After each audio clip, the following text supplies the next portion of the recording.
Welcome to Voices of the Past podcast. I am your host, Shone, and for our first episode, we have a very interesting guest. Herr Hitler, thank you for being here. Thank you for inviting me. You were born in Braunau on the Inn in 1889. In your book, you wrote that you were pleased fate chose that particular town. Why? Fate. Yes. Even then, as a small child, I felt that Providence had placed me on the frontier between two German states. Braunau was not just any little border town. It was a symbol, a reminder that blood belongs together, that the German people have no moral right to chase after distant colonies while their own children remain divided. Austria must return to the great German motherland, not for economics. Economics are nothing. It must happen because common blood belongs in one common Reich. The river itself was the border between Austria and Germany, but the people on both sides of that river were the same people, the same blood, the same language, the same history. And yet two different governments, two different flags, two different systems claimed them as their own.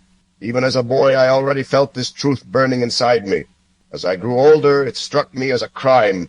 If I am not mistaken, your father was a customs official, and your mother kept the household. It seems like an ordinary life. You use the word ordinary, as if it were a verdict. But even in a small border town, a boy with open eyes sees the world for what it is. Tell me more about your father. You described his difficult early life in the book. My father came from poor peasant stock in Lower Austria. At 13, he ran away from home with nothing but 3 crowns in his pocket. He went to Vienna, learned a trade, and through iron will and endless hardship rose to become a state official. He was a hard, domineering man, shaped by struggle. He wanted the same for me. He wanted his son to follow the safe, respectable path he had carved out with his own hands. He wanted me to become a civil servant, an official, a slave to forms and regulations. I refused. From the very beginning, I refused. You refused? Absolutely refused. The thought of sitting in a government office, filling out forms, subordinating my entire existence to the whims of superiors I had not chosen and could not respect, it was physically revolting to me. I am sure many can relate. That is one of the main reasons why I started this podcast. I don't want to be just another brick in the wall. So, even as a child, you opposed your father. I was barely 11 when I first stood against him. He was immovable. I said I would never become an official. Never! He tried to break my will with arguments, with his own life story, with threats. Nothing moved me. I would rather die than spend my life sitting in some government office. I wanted to be master of my own life. What do you want it to be? A painter. Art called to me. I could draw. I felt it in my soul. My father discovered my refusal to become an official was not just stubbornness. I had a plan of my own. When he finally asked me what I wanted to be, I answered without hesitation, a painter, an artist. He was furious. An artist? Never. Not as long as I live. The old man was embittered. I was equally bitter. He forbade me even to hope for such a future. I declared that if I could not study art, then I would learn nothing at all, and I kept my word. In every subject that did not interest me, I sabotaged my own work. Only in geography, and especially in world history, did I excel. Those were the subjects that truly mattered to me. He died when you were 13. Yes, a stroke. Without warning. One day he was there, this domineering, vital, difficult man, and then he was gone. I was devastated, though I could not have fully explained why at the time. Perhaps because our argument was unresolved. Perhaps because I had never had the chance to prove him wrong. My mother was a different creature entirely. Gentle, devoted. She accepted my dream of art, allowed me to stop performing in school. I had essentially stopped trying anyway, and eventually, reluctantly, agreed to let me pursue the Academy of Fine Arts in Vienna. And Vienna rejected you. Twice. I arrived with a bundle of drawings, convinced the examination would be child's play. I was not modest about my abilities. The examiners disagreed with my self-assessment in the field of painting, though they acknowledged that my drawings showed genuine architectural talent. They suggested architecture. The problem. To study architecture properly, I needed a secondary school diploma I did not have, and by that point, my mother was ill, dying of cancer. Sorry to hear that. I returned to Linz and spent her last months nursing her myself. The doctor, a Jewish man named Dr. Bloch, who treated her with genuine care. I remember thinking, even then, that this was a decent man. When she died, December 1907, I was 19 years old. I was alone. I had no money, no diploma, no profession, no family. I packed a bag and went to Vienna to wrestle my fate. What did you find there? I found the most magnificent city and the most rotten city in Europe simultaneously. Vienna was an empire in a single square mile. The architecture alone was enough to overwhelm a young man who loved buildings. The opera house, the parliament, the Ringstrasse. I would stand for hours just looking. But underneath the beauty was something else. I found poverty of a kind I had never imagined. I worked as a day laborer. I shoveled snow. I carried luggage at the railway station. I slept in a bench house, a shelter for the homeless, and eventually in a men's dormitory on Meldemannstrasse. For 2 winters I had almost nothing. What Vienna gave me was not comfort. It gave me education, the real kind. Not from books, though I read voraciously. From life. From watching what happens to men when the economic system grinds them down. From watching the politics of a multicultural empire at the point of its own collapse. From learning, slowly and painfully, what I believed about the world. That is not the biography most people imagine when they hear your name. No, people prefer the simplicity of a demon who materialized from nowhere. The reality is less convenient. I was a poor young man in a great city, trying to survive, and in the process of surviving, I was watching, reading, thinking. I was not yet a politician. I was a student, without a school, studying the one subject that would eventually consume everything. The question of why civilizations rise and fall, and what the forces are that determine which people thrive and which perish. Vienna was my university. It was brutal, and it taught me everything that mattered. Let's just go back for a second. You said you only liked geography. Can you tell me more about that? Yes, I devoured books about the Franco-Prussian War. Those great heroic battles became my spiritual world. For the first time, I asked myself the question that would never leave me. Why did my father and all the Germans around me not fight in that war? Were we not the same blood? Why was Austria separated from the German Reich?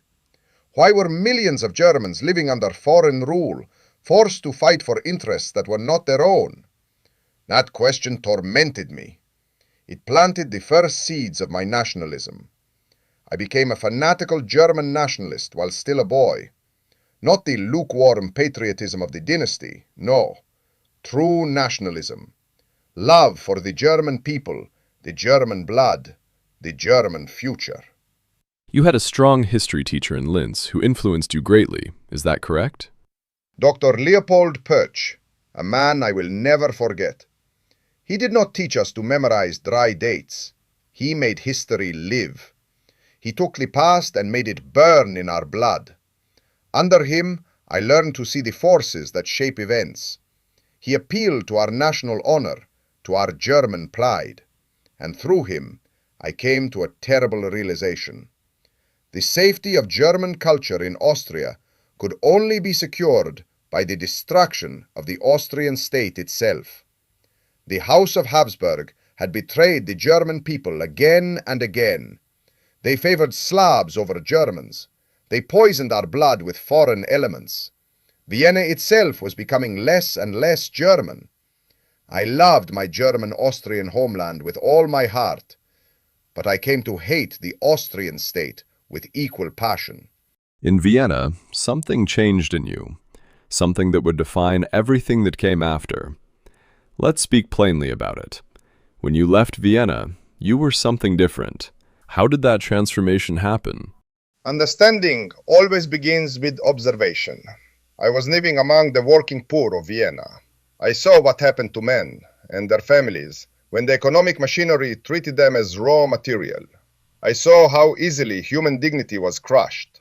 I saw how people lost their national feeling, their self-respect, their very identity, under the grinding pressure of poverty and exploitation. But it was exactly in this misery that I began to truly see. Vienna was not the beautiful, cultured city I had dreamed of. It was a rotting, decaying mess, a mixture of races and nationalities, a breeding ground for every kind of corruption and weakness. And I began to ask the political question, who benefits? When a man is ground down, who is doing the grinding? When a people lose their national feeling, what force benefits from that loss? The answers I arrived at were not comfortable, and they did not come quickly. I resisted them for a long time, because some of what I had to accept contradicted things I had believed before. You're speaking about the Jews. Yes, I am, and I will not pretend otherwise for the comfort of your audience. When I arrived in Vienna, I had no particular feeling about Jews one way or the other. In Linz, there were very few. The ones I encountered seemed simply German to me, people of a different religious tradition, nothing more. I was even mildly opposed to anti-Semitic rhetoric when I first encountered it. It seemed crude to me, unworthy of a cultured people. But Vienna changed my eyes. Not suddenly, gradually, over years.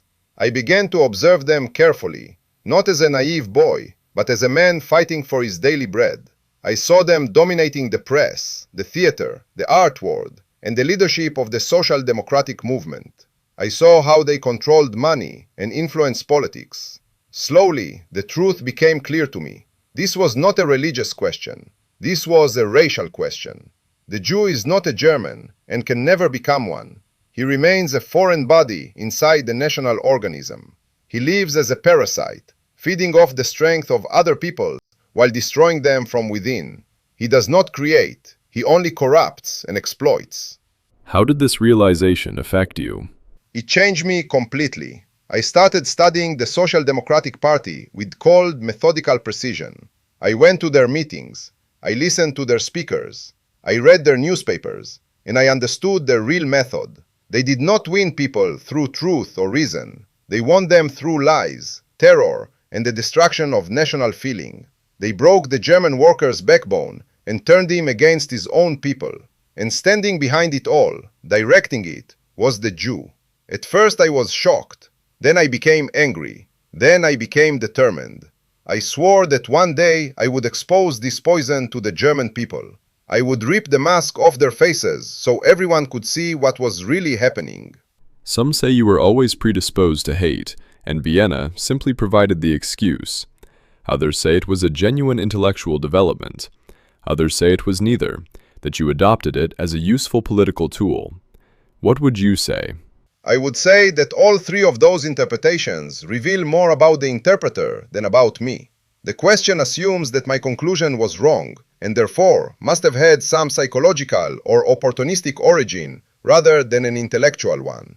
But the premise is itself a form of avoiding the question. I arrived at my understanding through experience, through watching, through reading, through testing what I observed against theoretical frameworks I found in books. Whether the conclusion was correct or not is a different debate. The process was genuine.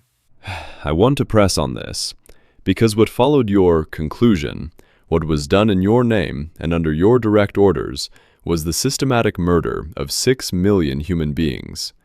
When you trace the line from the young man in Vienna making intellectual observations to the gas chambers of Auschwitz, what do you see? I see a line that I drew deliberately, step by step, over decades. The ideology was mine. The state was mine. The decisions were mine. What I will say, and this is not a defense, it is a statement of fact, is that I understood myself to be engaged in a struggle for the survival of the German people.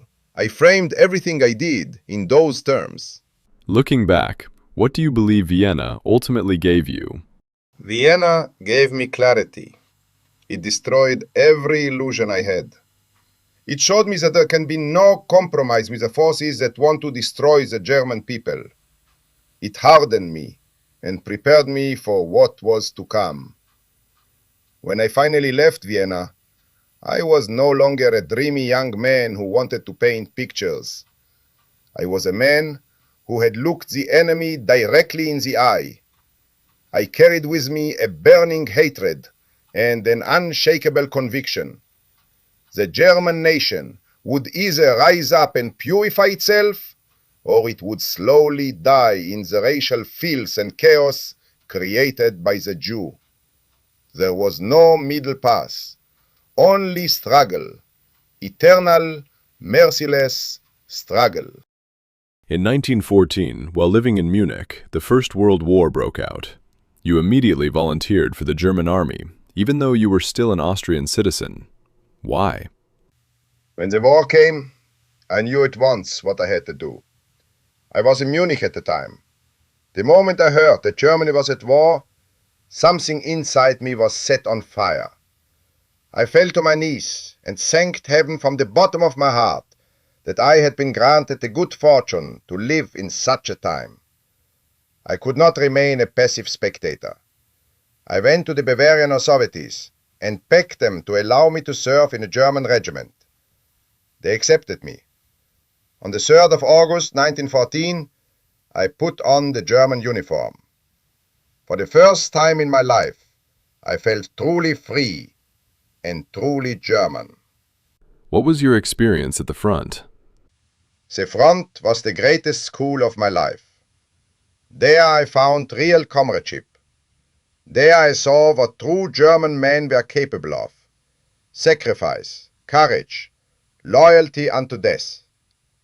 We lived in mud, under constant fire, in the shadow of death every single day. And yet, in those terrible conditions, I experienced the purest form of German spirit I had ever known. I served as a dispatch runner. I carried messages through artillery barrages and enemy fire. I was wounded. Later I was gassed. For several days I lay blind in a military hospital. But even in that darkness, I never lost my faith in Germany's final victory. I had a mission, a purpose, and I was ready to die for it. You served for how many years? 4 years. As a dispatch runner, delivering messages, am I right? Was it dangerous? Extremely. More runners died than almost any other role, because we moved through open ground under fire constantly. I was awarded the Iron Cross Second Class in 1914 and the Iron Cross First Class in 1918. The latter is rarely given to a corporal, and it was given on the recommendation of a Jewish officer named Hugo Gutmann. History is full of these inconvenient details. I was wounded in October 1916 at the Battle of the Somme. Shrapnel in my leg. I spent months recovering in Germany. And what I found when I came back? In the hospitals, in Munich, in the streets, disturbed me more than anything I had seen at the front. What did you find? Rot. Internal rot. While men were dying in the mud of Flanders, in the cities of Germany there were people, identifiable people, with names and organizational structures, who were actively working to undermine the war effort. Strike organizers, Marxist agitators, newspaper editors, whose every word was designed to poison the fighting spirit. I watched this with my own eyes. I spent time in Munich during my recovery, and I saw the government offices filled with men who had found comfortable positions away from the front, while others died. The contrast between the men I knew at the front, their discipline, their endurance, their silence under fire, and what I encountered in those cities was almost physically painful to me. How did you react when you learned of the armistice and the revolution in November 1918? I was in the hospital at Pasewalk when the news reached me. Sorry to interrupt, but how did you end in hospital? October 13th to 14th. A night on the front south of Ypres. The English attacked with mustard gas. Yellow cross shells, we called them. I had never experienced this type of gas before. By midnight, the pain in my eyes was severe. By early morning, I could barely see. Everything was a red-hot blur. I stumbled to the rear, carrying my last dispatch report. Within hours, I was blind. Completely blind. They sent me to a military hospital in Pasewalk, in Pomerania. I lay there in the dark, literally in the dark. And then, in November, a pastor came to speak to us. At first, I could not believe it. Germany had not been defeated on the battlefield. Our soldiers were still fighting bravely. Then I heard the rest. The revolution, the republic, the red flags, the surrender. In that moment, something broke inside me. While we were bleeding and dying at the front, the criminals at home, Jews, Marxists, and traitors, had stabbed the army in the back. They had overthrown the monarchy. They had proclaimed the republic. They had signed the shameful armistice. I wept. For the first time since I was a child, I wept bitterly. And as I lay there, blind and helpless, I made a vow. I swore that I would never rest until I had destroyed those responsible for this crime against the German nation. That moment changed the course of your life. It did. In that hospital room, blind and in the dark, I made the decision. I would enter politics. I would devote my life, whatever remained of it, to undoing what had been done to Germany. The Germany I loved had been betrayed. The German people had been deceived and humiliated. Someone had to raise up and lead them out of this darkness. Explain the stab in the back. I was aware that by the autumn of 1918, the military situation was grave, but I do not accept that it was irreversible. The German army was still on foreign soil. It had not been broken into retreat. The men at the front, the real soldiers, not the ones in the rear, were still fighting. What broke was not the army. What broke was the home front. And the home front broke not through natural exhaustion, but through organized effort. Someone organized the munition strikes of 1918. Someone organized the sailor mutinies. Someone was running the revolutionary agitation in the cities. These were not spontaneous expressions of a war-weary people. They were coordinated. Which brings me to the question I have to ask you directly. Do you believe that anyone, specifically, betrayed Germany and you personally during the war? Not me personally, but they betrayed the entire German nation. Yes, absolutely, without any shadow of doubt. And I will name what I mean clearly. The organized left, the Marxist parties, the International Socialist Network, made a calculated decision that a German victory was not in their interest. They were correct from their perspective. A victorious, unified national Germany would have been immune to the internationalist project they were pursuing. A defeated, humiliated, fragmented Germany was clay in their hands. The men at the front did not lose that war. The front was stabbed from behind. This is not a metaphor, and it is not a myth.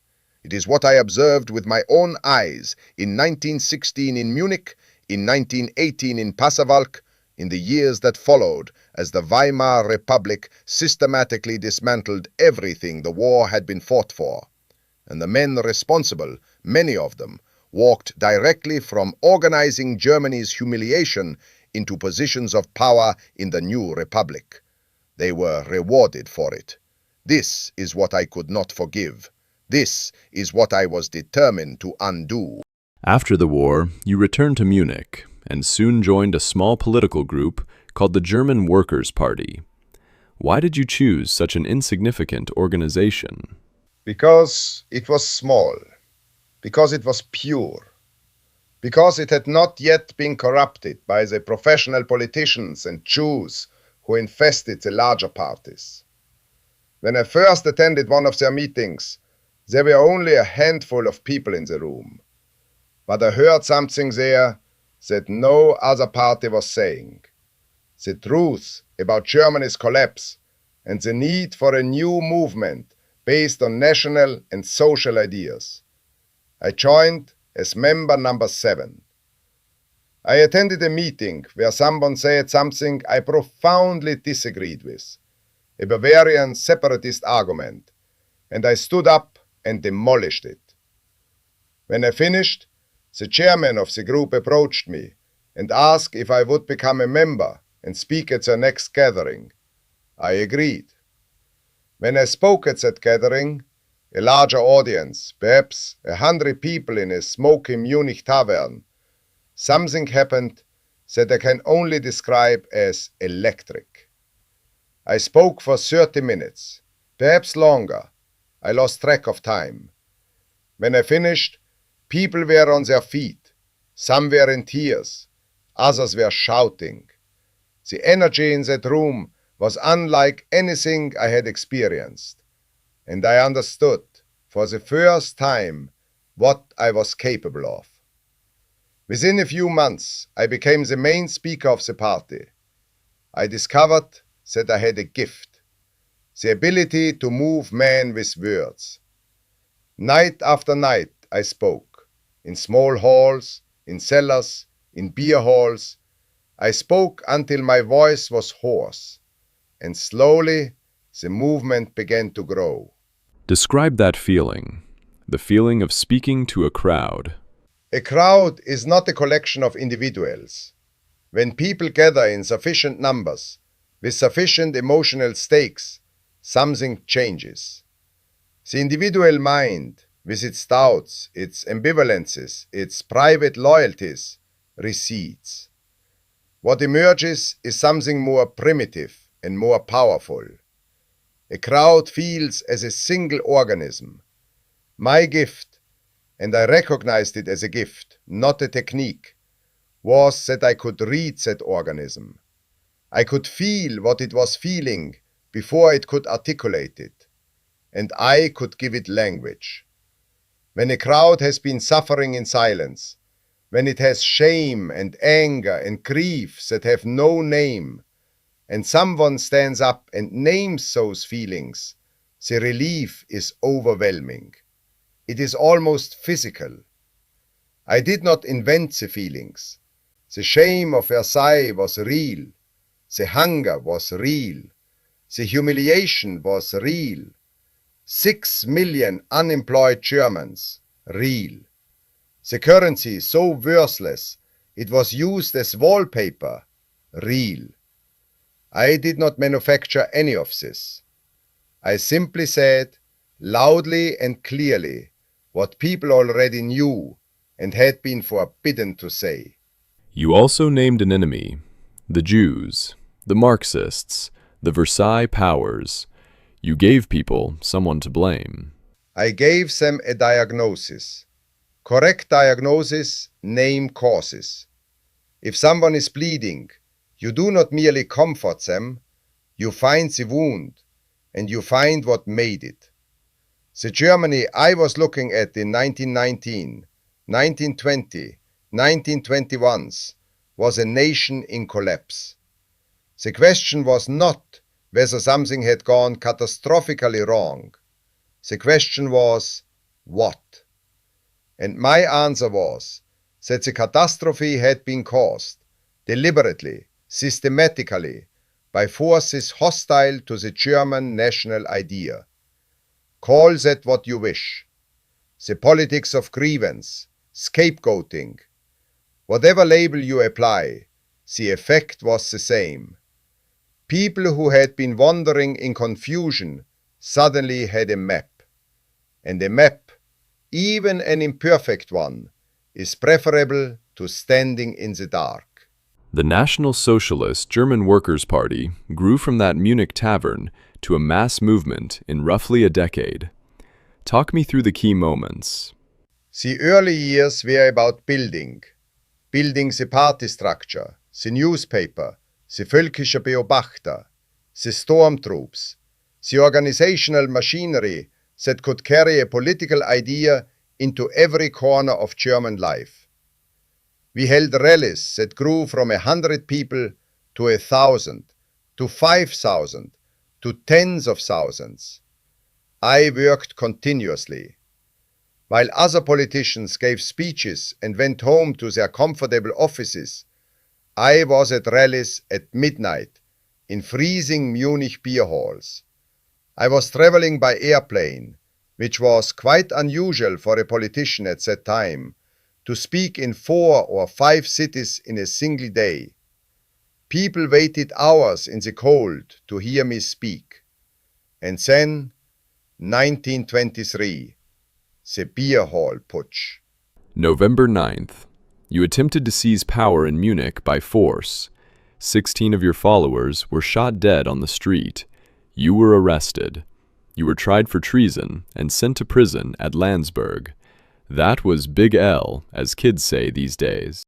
We marched. We believed the time had come. Ludendorff was with us. We wanted to end the disgrace of the Republic and create a new Germany, but the authorities betrayed us. Shots were fired. Good men fell. My closest comrades were killed in front of the Feldherrnhalle. I myself was wounded and captured. But it was not in vain. It showed the world that there were still Germans willing to fight and die for their beliefs. And it showed me that the road to power would be longer and harder than I had thought. So it was not an L. I see it as W. It was the best thing that could have happened to me politically. Damn, listening to this, I definitely think that you are an optimist. Tell me more about trial. The trial gave me a national platform. I spoke for hours in my own defense. The newspapers covered it extensively. I was convicted, but the judge was sympathetic enough to give me the minimum sentence. I served about 9 months of a 5-year term. At Landsberg, I had, for the first time in years, nothing to do but think and write. My deputy, Rudolf Hess, sat beside me, and I dictated what became Mein Kampf, My Struggle. I decided to write 2 volumes. The first would tell the story of my development and the birth of the movement. The second would lay down our worldview and our political program. I dictated the book to my loyal Rudolf Hess. Page after page, I poured out everything I had learned through struggle and suffering. The book laid out in explicit and unambiguous detail everything I intended to do. This is perhaps the most ironic thing about my career. I wrote it all down. I left nothing ambiguous. And the world read it and decided I could not possibly mean what I said. What was your main purpose in writing the book? To create a foundation, to crush the lies that the Jewish press had spread about me and the movement, to give our followers a clear set of principles they could believe in and fight for. I did not write it for strangers or for my enemies. I wrote it for those who already carried the movement in their hearts, so they would understand, and so future generations would know why we fought. In Landsberg, I turned defeat into victory. The prison cell became my study. The father of the putsch became the beginning of a greater struggle, the struggle of ideas that would one day conquer Germany. When you were released in December 1924, the political situation in Germany had stabilized somewhat. The economy had improved. You were banned from public speaking in most German states. Many people thought you were finished.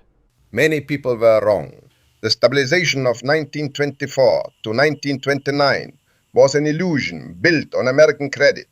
The moment that credit evaporated, which is what happened in 1929, when the Wall Street crash destroyed the American economy, the illusion went with it. Germany returned to despair, unemployment, and chaos almost overnight. And when that happened, we were ready. While the crisis was shallow, we had been building. When it deepened, the German people had somewhere to turn. By 1932, we were the largest single party in the Reichstag. By January 30th, 1933, I was Chancellor of Germany. And within 18 months, you had become absolute dictator. Yes. Based. And how does that happen in a functioning democracy?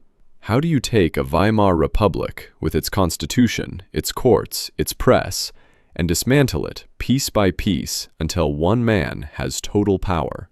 Several things are required. First, a genuine crisis, the kind that makes people willing to accept extraordinary measures to restore order. The Depression provided that.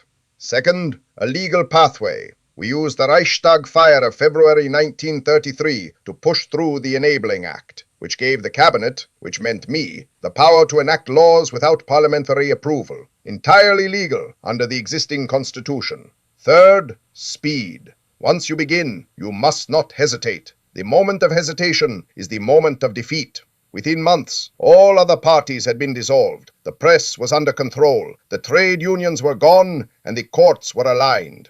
And fourth, the most important, popular support. Germany wanted what we offered. This is the inconvenient truth that democracies struggle to face. Democratic majorities can choose authoritarianism. They chose it in Germany, freely, with enthusiasm. What would you say is the main reason that people followed you?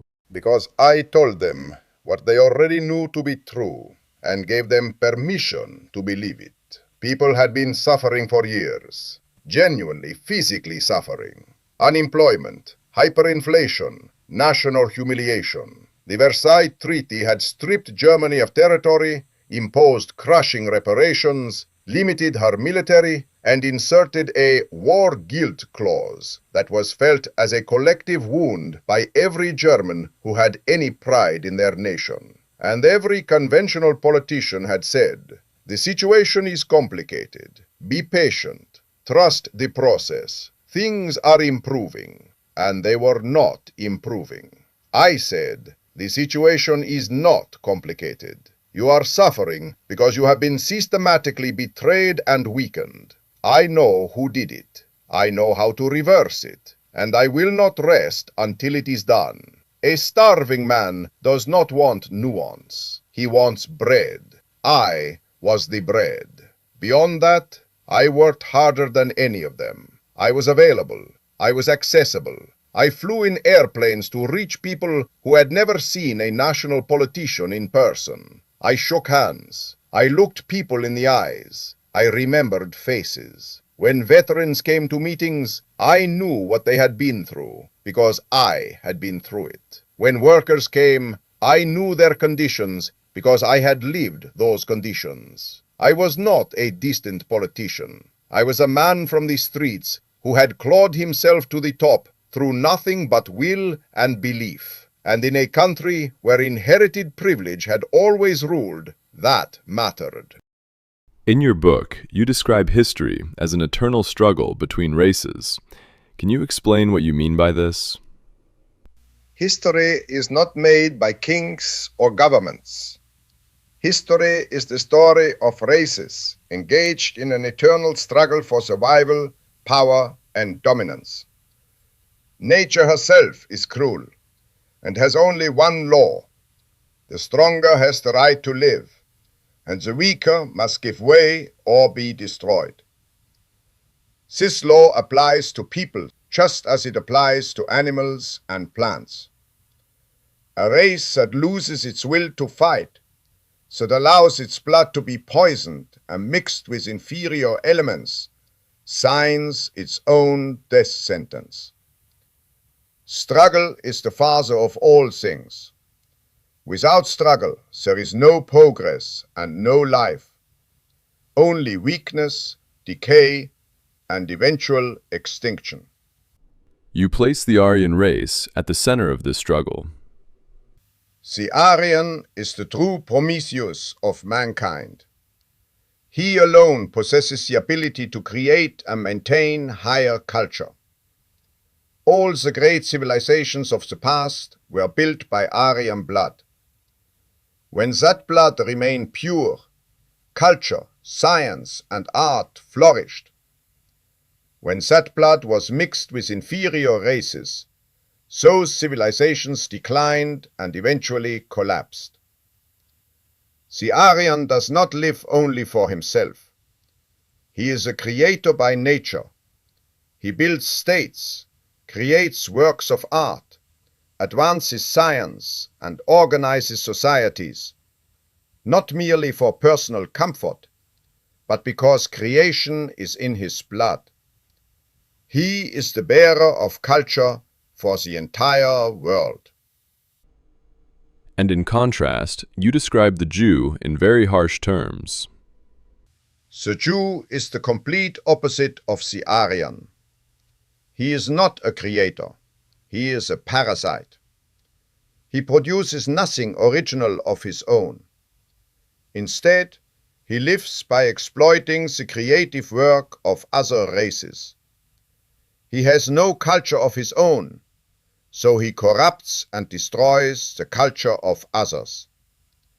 He has no state of his own, so he works to weaken and destroy the states of other peoples. Wherever the Jew appears in large numbers, decay follows. He poisons the blood of the host people through racial defilement. He undermines their morals, their economy, and their political system. He is the eternal enemy of every creative and healthy race. This is not a matter of personal hatred. It is the recognition of a biological and historical fact. The Jew is a racial poison, and he must be removed if a people wish to survive and remain strong. What gives you the right to decide who is superior race? It is not I who decides anything.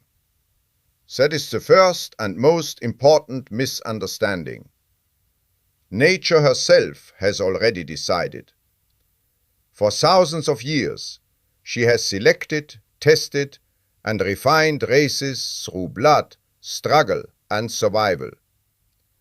The Aryan, the Nordic Germanic people, have proven themselves the highest expression of creative will, of culture building, of scientific and artistic achievement.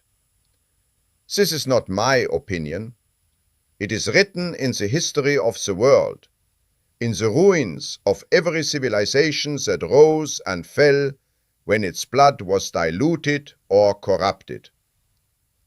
The inferior races, the parasites, the degenerates, the ones who can only consume what others create, have no right to stand in the way of higher life. To pretend otherwise is not morality. It is cowardice dressed as virtue. I did not invent these laws. I merely refuse to lie about them any longer. My right comes from the same source as every great lawgiver or conqueror in history, from recognizing what is, and having the will to act upon it. Providence placed me at this moment in time with the clarity to see it and the strength to enforce it. Those who whine about rights are usually the ones who have already lost the struggle, and now demand the strong protect their weakness. Nature does not negotiate. She does not hold elections. She eliminates the unfit so that the strong may continue to rise. I am merely her instrument in this age. Anyone who truly believes in equality of races should be willing to live among them without protection, without special laws, without the comfort of pretending differences do not exist. Most are not. That spells you everything. You are extremely opposed to any form of racial mixing. Racial mixing is a crime against nature and against the future of a people. It lowers the higher race and almost never raises the lower one. The result is always cultural decline and the weakening of the blood. A nation that allows its blood to be poisoned by inferior races loses its right to exist as a healthy, creative people. The German people must remain racially pure. What, in your view, is the true purpose of the state? The state is not an end in itself. The state exists for one purpose only, to preserve and improve the race. Everything else is secondary. A state that does not serve the blood of its people has no right to exist. It becomes a monster that eventually devours its own children. We do not want a democratic state in which every fool has an equal voice. We want a people's state, a state that protects the best bloodlines, promotes the strongest elements, and ensures the long-term survival and growth of the German race. You speak often of Germany's need for living space. A growing people needs space to live. The German nation is increasing in number, yet it is trapped within narrow borders. We have the right, in fact the duty, to secure living space for our people. This space will not be given to us freely. It must be taken. And it must be taken in the East, where inferior races currently occupy land that should belong to those who are capable of developing it and making it productive for a higher culture. If German people continue down the current path, if they allow themselves to be ruled by Jews and Democrats, if they continue mixing their blood and lose their will to struggle, then they will perish. They will disappear from history, just like so many other people before them who became weak and allowed themselves to be destroyed. There is no middle way. There is only victory through struggle, or death and disappearance. The final solution, the death camps, Auschwitz, Treblinka, the systematic murder of millions. Was that the logical conclusion of your ideology? What I can tell you is that by 1941, 1942, as the war turned and the pressures multiplied, decisions were made.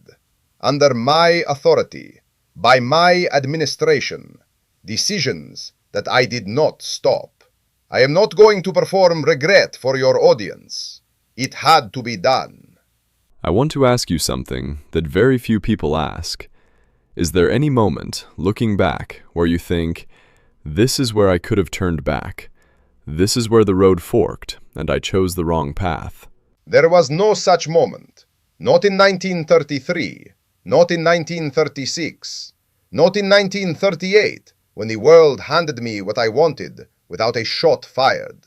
Not even in 1941, when the great decision against the East was made. Every step was forced by the same law that has governed life since the beginning. Expand or perish. Turn back at any of those points, and Germany would have been finished, slowly strangled by the same forces that had already disarmed and humiliated her once before. The only forks I see now are the ones created by others. The generals who lost their nerve at critical hours. The allies who proved too weak or too treacherous to hold the line when the real test came. The German people themselves, who in the end lacked the fanatical will that the moment demanded. Those were the true betrayals, not my choices. If I could go back, I would have moved harder and earlier against the internal enemy. I would have been more ruthless with those who claimed to serve me, but served only themselves. But that is not regret. That is simply seeing, too late, that even I was not ruthless enough. To turn back would do accepting that the strong must kneel to the weak, that blood and will mean nothing, that the future belongs to those who can breathe the fastest and lie the loudest. That is not a path I could have walked. It is not a path any man who understands what I understood could walk. So no, There was no wrong turn. Only the straight road that history had already chosen for us, and the failure of others to walk it beside me. What do you say to people who call you monster? Monster. That is what the weak always call the man who refuses to lose. It is the easiest word in the world to use when you have already won the war and control the history books. It costs the accuser nothing and explains everything without ever having to understand anything. I did not wake up one morning and decide to become what they call a monster. I began the instrument of forces that were already in motion long before I was born. The struggle of blood, of space, of survival. The German people were being strangled. Our culture was being poisoned from within. Our future was being traded away by men who cared more for their own comfort and power than for the life of the nation. Someone had to stop it. Someone had to say, this far and no further. If that makes me a monster in the eyes of those who wanted Germany on her knees forever, then I accept the title. I would rather be remembered as a monster by my enemies than as a coward by my own people. The real monsters are the ones who preach peace while preparing the destruction of entire races. The ones who speak of humanity while practicing the most cold-blooded calculations of power. The ones who destroyed cities with firebombs and then stood in judgment over those who fought back with everything they had left. Call me what you like.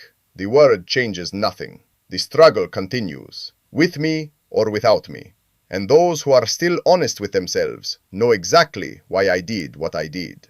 Do you think I am a monster? Honestly, yes, I think you are a monster. I can kinda understand the view about not mixing races, but to just go around and kill people because their existence doesn't align with your view is simply wrong. I might be wrong, but in this modern world, North Korea is the country that I can use to compare with Nazi Germany. Dictatorship, ruthlessness, their own internet that doesn't allow access to the rest of the world. Even their GPS systems don't include countries outside of the borders. People are like robots there.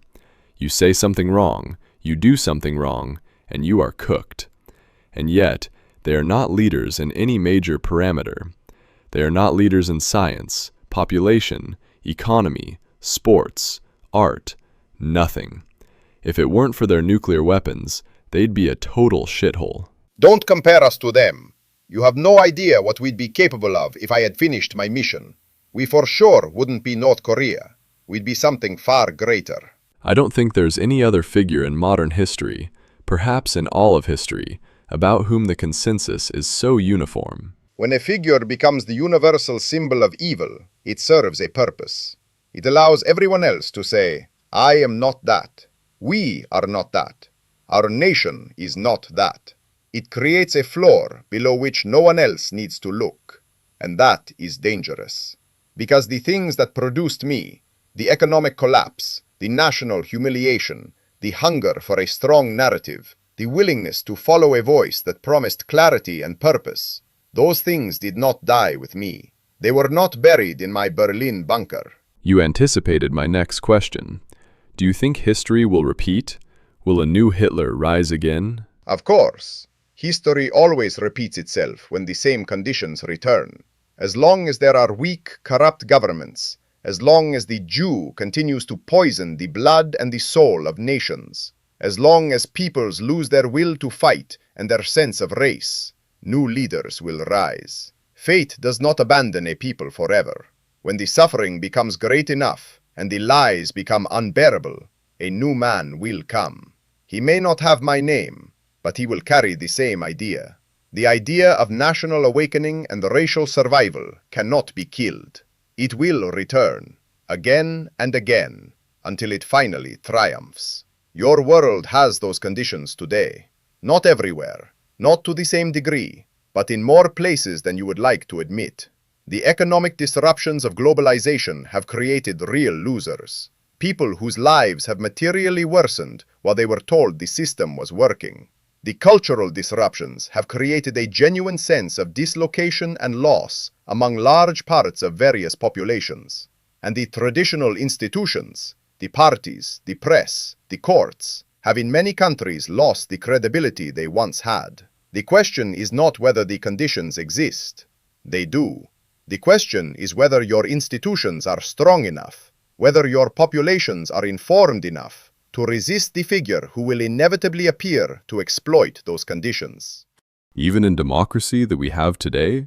Democracy is as strong as the people who practice it, and no stronger.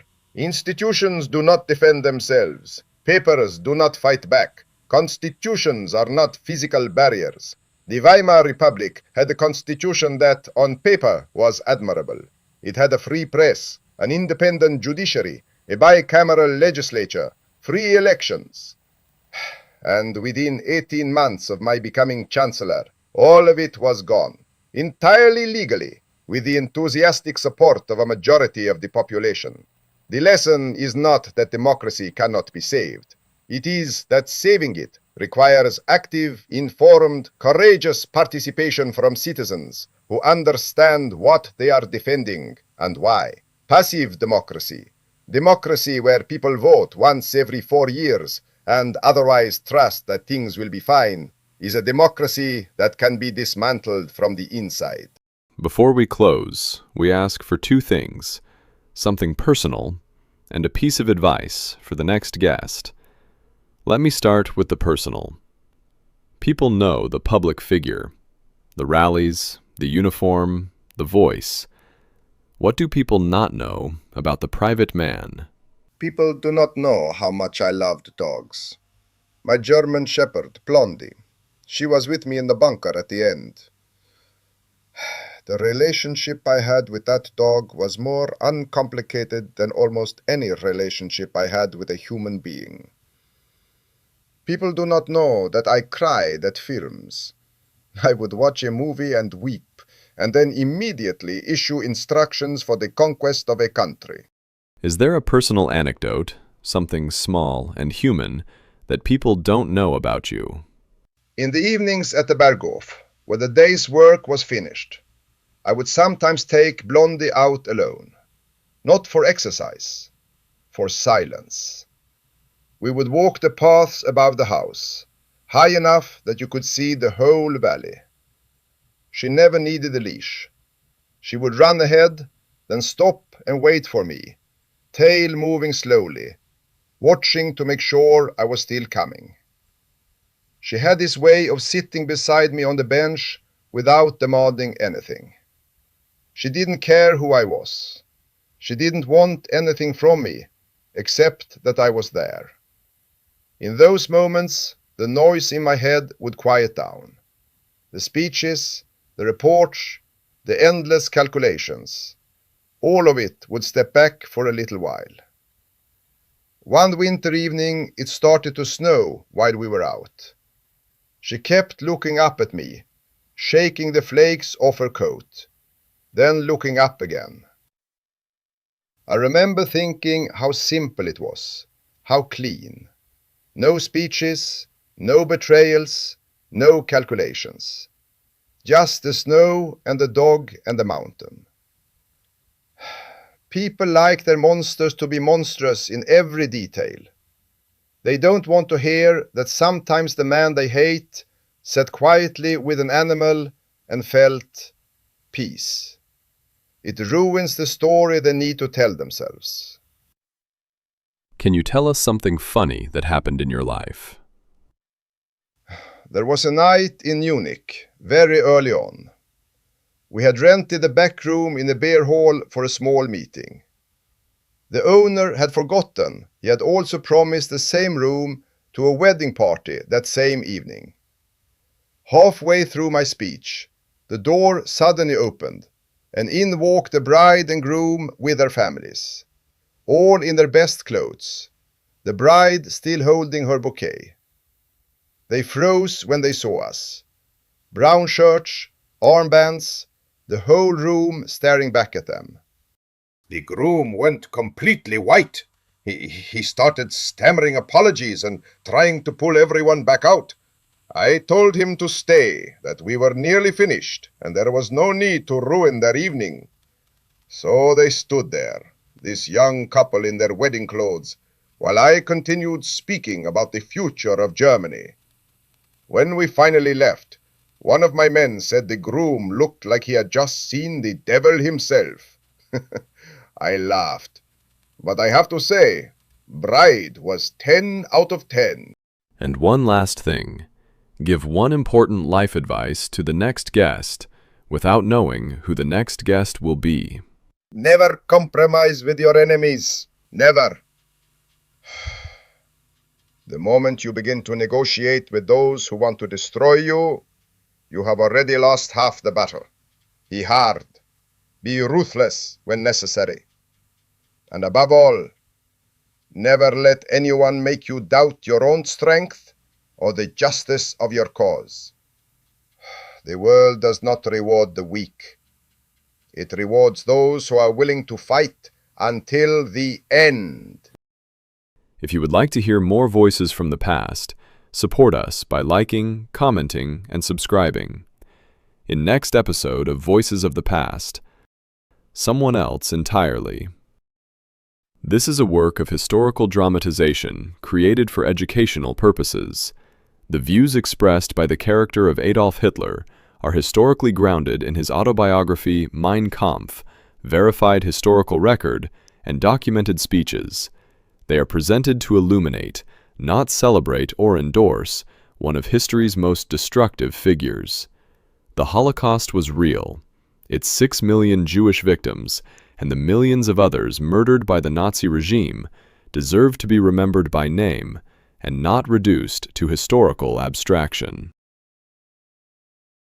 Thanks again, and see you in the next episode.